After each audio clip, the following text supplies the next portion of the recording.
I felt it was the last time that it was gonna be that I could see the president talk. He doesn't come to California and do speeches.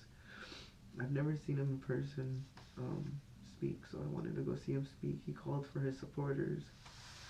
And if I'm his supporter that's rallying for him every weekend, and I volunteered for his campaign, and I'm out there arguing, I'm on social media, I'm wearing his gear, Sure. and I was like, I need to be there. And when his speech was over, I went to the metal detectors because they took my megaphone away. I had to leave it there, and so I went back and I went to go to the area where everybody was dropping their stuff off in the grass, and I grabbed my megaphone, I found it, and I heard some girl telling another girl, "Oh, my mom just sent me this on Facebook. It says that they're storming buildings in D.C." And that's what she was telling her friend, that I overheard. And I was like, huh? So the whole crowd was marching to the Capitol. And I just followed the crowd. And then when we got there, it looked like there was a ton of people already going. Like there was like already like a green fence that was torn down. Because I remember like walking past some fence that was, there was clearly a lot. I was clearly not in the beginning. There was a lot of people that were there already, and they were trying to get in.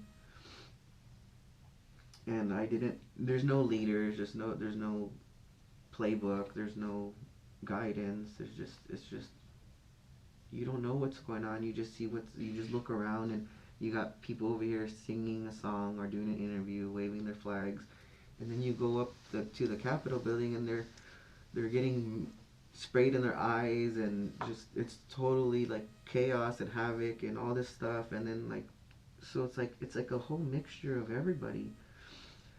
And it's like, if you wanted to get in the building, you were over there with those people. If you wanted to do an interview, you were over here with these people.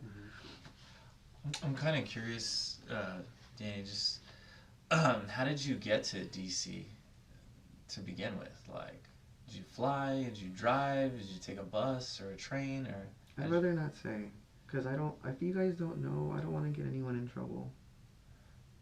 Okay, well then go back to explaining your position. And you followed the people past the green fence. Yeah, I just. Where did you end up? Did you end up in the interview side, or did you end up in the people going into the Capitol side? I ended up going up the scaffolding, to the top. Where the flag was draped. Mm. There was a big flag, a very tall scaffolding for like where the media was going to have cameras set up. That one, or did you go up to the facade, the face of the building? It was. It's the part where, you know, where they do the inauguration, that like the little balcony. To the left of that, there was a big scaffolding. Okay. In the middle, it stuck out. Yep. I just went up that. And then what? And that's how I got to the top. And I just kind of hung out there for a while and soaked it in and just looked around and seen what was going on. And then what happened? At some point you got to the Capitol steps. Yeah, I went up to the Capitol steps, and I was there for a little while, left, and I came back again, just walked around and just kind of saw what was going on.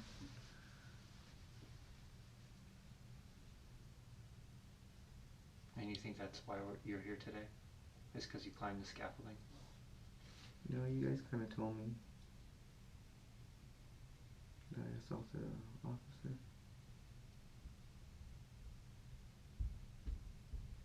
Do you want to talk about that? Because I'll tell you what, everybody else is going to talk about that. Yeah, I'm pretty ashamed. I mean,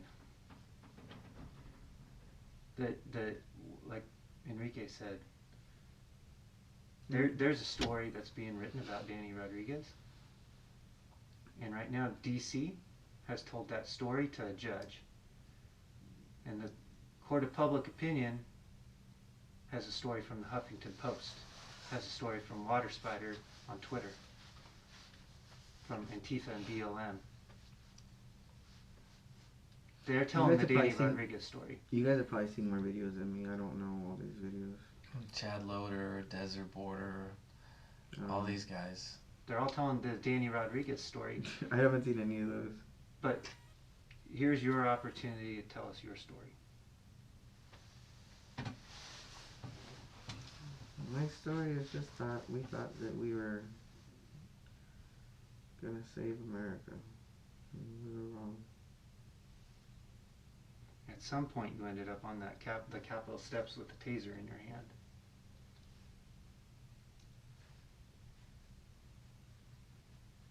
And somehow, you felt what you were doing was the right thing to do. Somehow you were maybe misled. Maybe that call that the Commander-in-Chief gave was that strong call that tugged on your heart and said, now's the time to protect your country, to be a true patriot. Mm-hmm.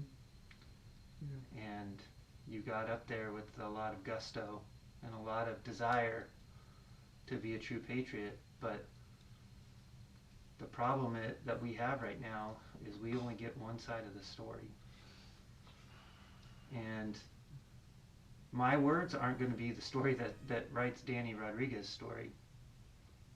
And you had asked earlier about how do you help yourself out of this situation.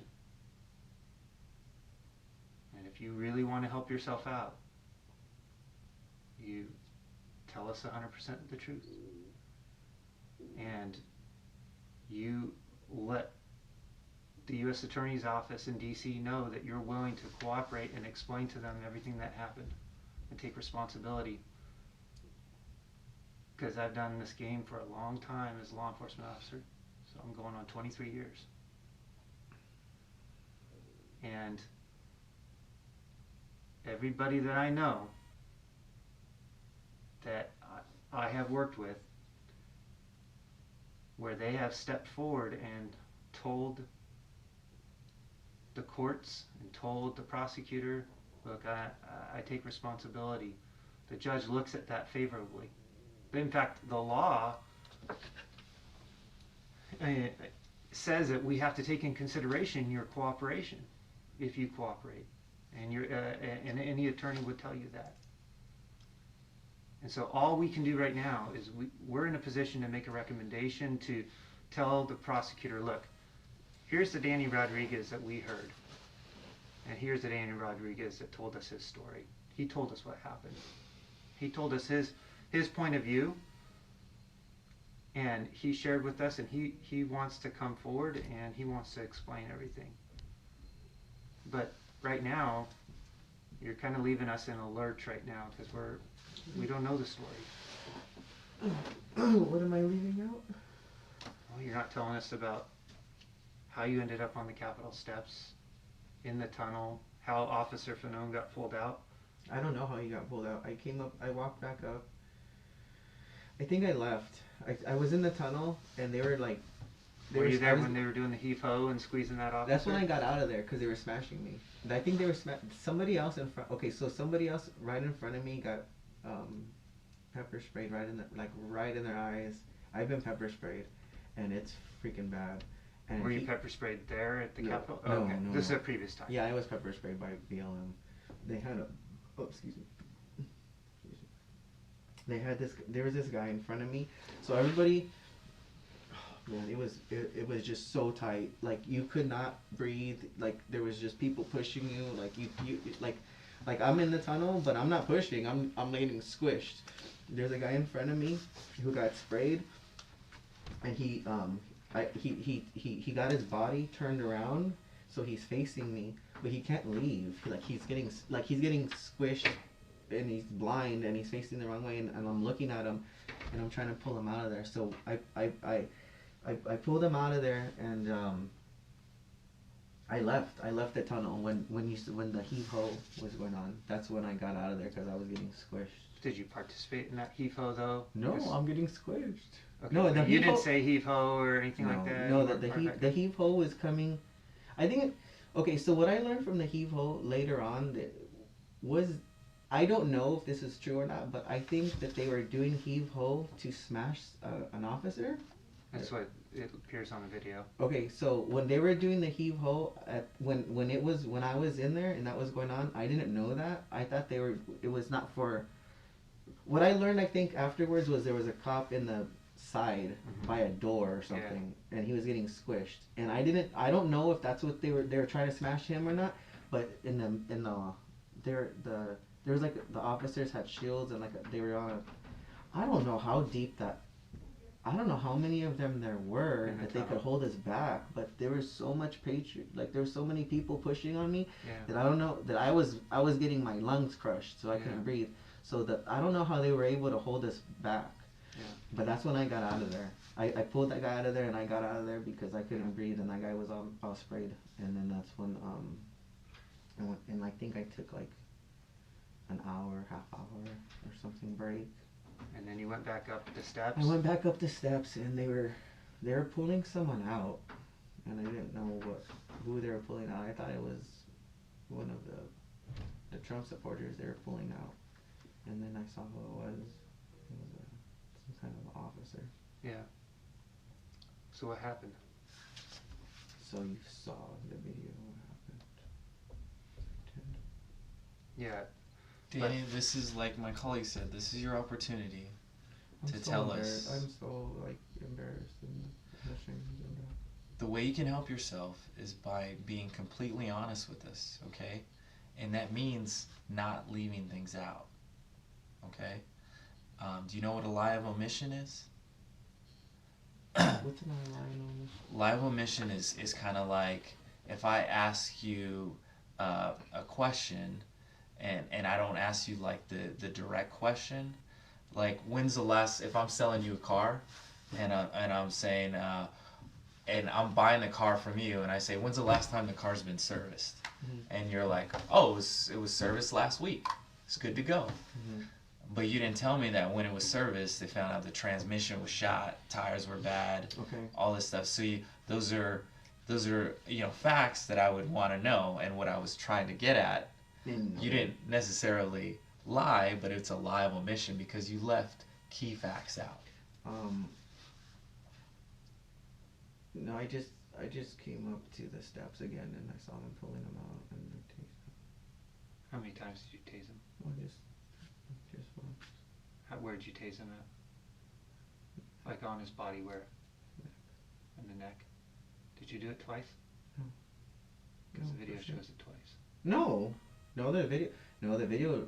If the video shows it twice, it's a replay or something. So you just did it once. Yeah. Why did you tase him? He was struggling with I don't know what they were gonna do to him, but I just I thought that he was gonna not. I don't know. I really don't know exactly why I tased him. So I want you to think in your mind that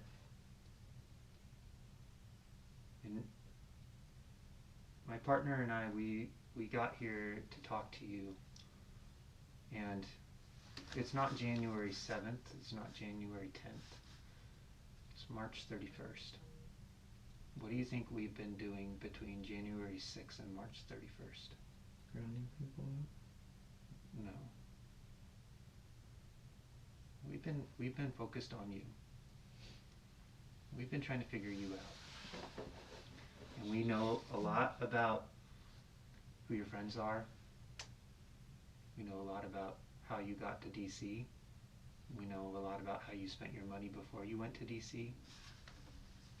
Can you share any of this with me? Well, here's the deal. What do you mean? What money do I have? What he's trying to say is that we know about 99% of the questions that we're asking you, so that it's completely clear, and all our cards are on the table, that it's really important that you be completely honest with us and tell us everything, especially without us saying that these facts and then you later agreeing to them, it looks better if you just give us those facts. We're not trying to trick you. We just want you to put your everything on the table, and I don't want it to be we're not, if we're going to put all cards on the table. I'll tell you right now, there's other people today that are being talked to, and we talked about the story that's being written about Danny, right? Danny gets to choose if he writes a story today with us. But right now, the story that's being told is by DC, is by Antifa BLM and the Huffington Post, and is going to be told by the people that we're talking to today that choose to talk to us. And they may tell a story about the Danny Rodriguez. So if you're making things up or you're leaving things out, that puts us in a bad spot, because we can't go to the prosecutor and say, no, Danny's a stand-up guy. I haven't lied or made anything up. Okay. Well, but why do you think we're bringing this up to you about lying and making things up or leaving things out? Or lies of omission. We're bringing that up because we want to give you a chance right now to clear that up with us, clear that space up with us. We know that you had a taser. Someone gave me a taser there. Someone at DC? Or before you got to DC? No, a stranger. A stranger? It was actually a stranger. Are you lying to us, Danny? No. You know, it's a separate crime to lie to a federal agent. Okay, I mean, I'm not lying. Just so you know, it's a crime to lie to us, okay? That could be a separate charge. I asked if anyone had a taser, and they did. I said we need a taser. Who gave you a taser? I don't know. I really don't know. And they didn't get it back. I tried to give it back, and I kept it, and I don't have it now. Let me stop you right there. I threw it away. Where? When I came back from DC. Danny, like my colleague was saying, there are other people being talked to right now. Okay? They're talking to other agents like us, and they're telling us their story. Who are you guys talking to? The people that I know, you're saying? And Danny, it shouldn't matter to you because you're being completely honest with us, right? Yes. So it shouldn't matter who we're talking to or what information they're giving us. Right. And I'm saying that because it is absolutely important right now, all cards on the table. I don't want any confusion for you right now, okay? It is imperative that you be completely honest with us. Because all those people are going to say something, right? And they're going to tell a story. They're going to tell their version of the story and what happened. And if their version matches up and it's not what yours is, there's going to be a problem, right? And right now, you're the one looking at, you're in the most trouble right now, okay? I think you understand that already. Yeah. So who do you think DC is going to look at when those stories don't match up? I say that because I need you to be completely honest with me. I don't have anybody else. Okay. I was if I'm. Let's bust the bubble for a minute. Let's talk about the van trip from LA to DC. Okay. Who was in the van with you? We had some strangers go with us that we met, and there was Strangers that were in the There was- Patriots 45 MAGA in the chat group. after. Yeah, we met them through that on that day though. So there was people that went with us that just wanted to go to DC that wanted to. Like who? There was a woman named Marcy. There was a guy named Al. There was a guy named Marcy, Al. You know, my friend Edward. And Andy, an Asian guy named Andy. Okay. Tell us about those people. I haven't talked to them since. Okay. That's not what I said. Okay, so Andy was a friend of some woman that went to the rallies, and she recommended him. And Andy never been to a rally before, but he really was a Trump supporter, wanted to go to DC, so he went with us. Marcy was like an older lady, and she also was a Trump supporter, and I don't remember anything really about Marcy. She was just like a Hispanic lady, older. Nothing. I don't know. Nothing really else about her. Al, we picked him up in Scottsdale,